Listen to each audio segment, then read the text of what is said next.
Alors, salut les amis, comment allez-vous? J'espère que vous vous portez bien. Actualité barcelonaise.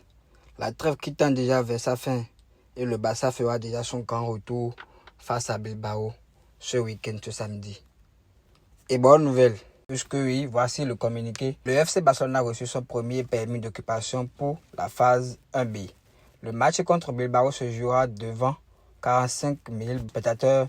Le club poursuit ses préparatifs pour la phase 1C. Concernant la Ligue des Champions, le club travaille avec l'UEFA afin de potentiellement disputer le match contre Francfort au Camp Nou. La plupart des conditions requises étant remplies, même si la confirmation finale est encore attendue. Et donc le Barça qui fera son retour à la maison face à 45 000 supporters, les gars. C'est super.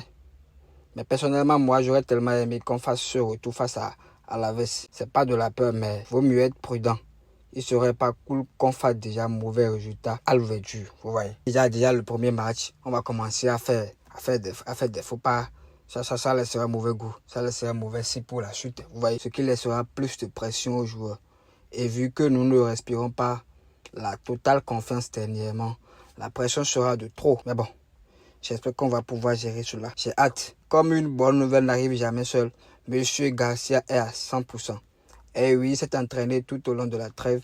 Il est à 100% et pourra être sûrement aligné ce week-end. Ça nous fera du bien. Il nous aidera beaucoup parce que quand ta défense ne va pas bien, mieux avoir un bon gardien titulaire dans les cages qui pourra te sauver quand tu en auras besoin. J'espère qu'il retrouvera vite sa forme vu qu'il a quitté la blessure. Puisque si ta défense n'est pas bonne et ton gardien en plus, c'est ça qui entraîne les 4 buts face à Séville et les 3 buts face à Bruges. Patati patata, vous voyez.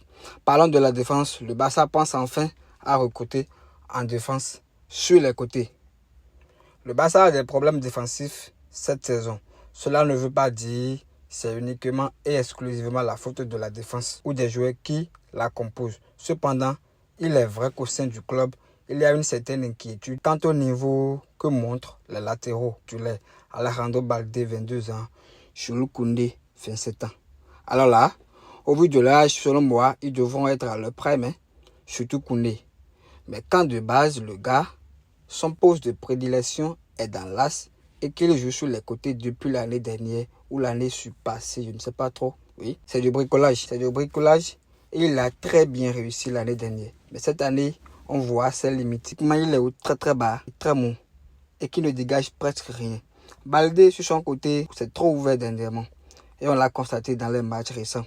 Aussi, il revient de blessure.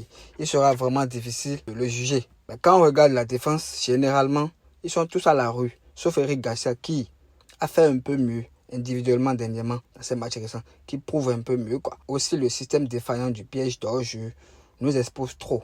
Du coup, Barcelone fonce sur 4 joueurs, notamment Grimaldo, Cancelo, Dumfries, Munoz, comme vous pouvez le voir en ordre sur l'image. Et Mundo Deportivo nous dit ici que le Barça réfléchit à se renforcer sur les côtés, au poste de latéral, mais surtout à gauche. Grimaldo plaît le plus, mais il n'est pas le seul.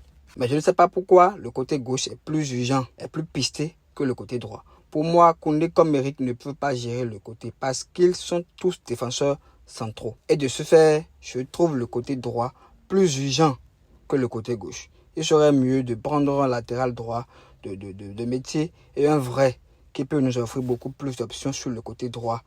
Même si Koundé et Eric s'en sortent aussi bien, mais bon, c'est mon idée, c'est mon avis. Vous voyez. En tout cas, sur le long terme, ça ne sera problématique et c'est clair. Mais parmi ces propositions, moi je ne vois encore aucun nom qui pèse vraiment. Sauf peut-être Grimaldo qui a été formé au club. Cancelo, lui, il était déjà là. Il était déjà venu. Il n'avait pas confirmé. Il était reparti. Du coup, rien. Ouais. Alors, le Barça qui pense aussi à l'après Lewandowski. Oui, le Barça qui pense à après Lewandowski. Ici, on nous dit un top 9 est possible cet été. Le départ de Lewandowski va libérer de la masse salariale. C'est pas fini. On nous dit encore, le FC Barcelone va remplacer Lewandowski avec un 9 de référence l'été prochain. Et suite à cela, il y a des options comme Harry Kane, Alvarez, Osimhen et Guirassy. Mais le Barça est plus focalisé sur Monsieur Kane. Oui. Le Barça a étudié la possibilité de recruter Harry Kane. Son contrat avec le Bayern court jusqu'en 2027. ce qui laisse deux options aux Bavarois. Le prolonger pour éviter de le perdre comme agent libre en 2027 ou le vendre cet été. L'opération vaudrait environ 60 millions d'euros et Kane arriverait au même âge que Lewandowski lorsqu'il a atterri à Barcelone. Ah bon, moi je suis d'accord, totalement oui. Même si 60 millions, c'est pas petit. Kane peut apporter tellement de choses. Son apport au jeu, son sens de buteur. C'est un joueur très compatible, conciliable à Barça. Il décroche beaucoup pour participer au jeu. Et sa qualité de passe aussi est incroyable. Il marque beaucoup, il est complet ou presque. En coup de tête, les tirs au bord de la surface, les tirs de loin. Voilà. Mais je ne suis pas sûr que ça se fasse parce que oui, le Bayern ne va pas le laisser. Oui, le Bayern ne va pas le laisser partir.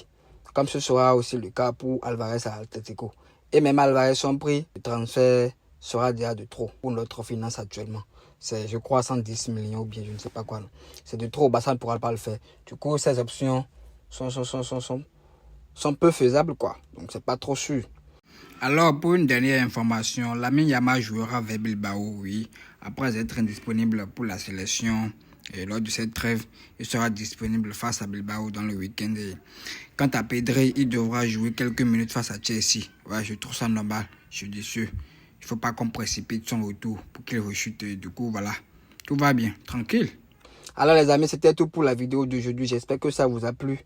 Dites-moi en commentaire vos propositions dans les divers posts où le Barça veut recruter. Partagez cette vidéo s'il vous plaît et abonnez-vous. Ça aide.